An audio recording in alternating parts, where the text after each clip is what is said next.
in the context of the design process, at this early stage, all I mean by testing your ideas is really talking to people. I want you to get out there and talk to as many people as possible and share your idea and get feedback. So it's kind of like that informational interview process we talked about in the last module, but it's about sharing your idea and getting feedback. First and foremost, you want to talk to the end users that you identified at the end of the design workshop.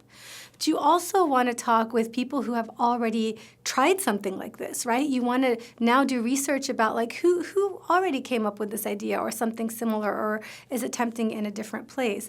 Those people are going to have a lot of insight for you about what might work and what might not. Right? And then you want to talk to people funding solutions for this problem and get their feedback. You even want to talk to people who have been part of the reason that the problem is propagating. So all the same stakeholders you are already in conversation with about the problem, you now come back to them to discuss potential solutions. And the more people you can talk to, the more you can figure out what might work, what might not work, and how you need to tweak and adapt your idea.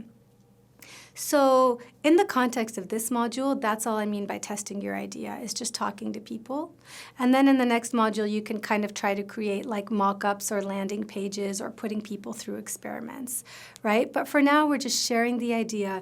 You do have a prototype, so you can ask people to interact with the idea, right? Like if you have drawn out what an app might look like, or even coded a preliminary app, you can ask people to run through it and give you feedback and be like beta testers. Or you can create, maybe you can create like a fake landing page and being like, okay, this is how the website would look like and here's what it would do. And the questions people ask you about how it works might start preparing you for the next steps. Or if it's a process like you're creating a clinic where people go through certain steps, you can kind of do a skit, right? Like when you're practicing a play and ask people to go through these certain steps. So at this stage, you're kind of doing things manually.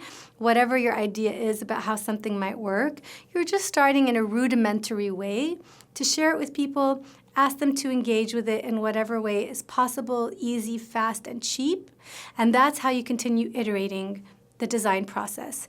Iterating means doing it again, rapid iteration, like people in the design community use the word fail fast. Like find out quickly, what does it mean for this idea not to work, right? What would it take for it to work? What questions are people asking?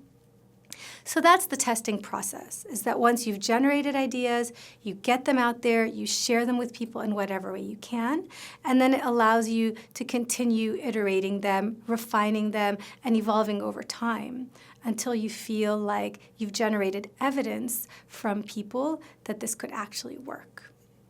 In the next video, I'm going to share with you some tests that I like to use when evaluating whether an idea could actually work.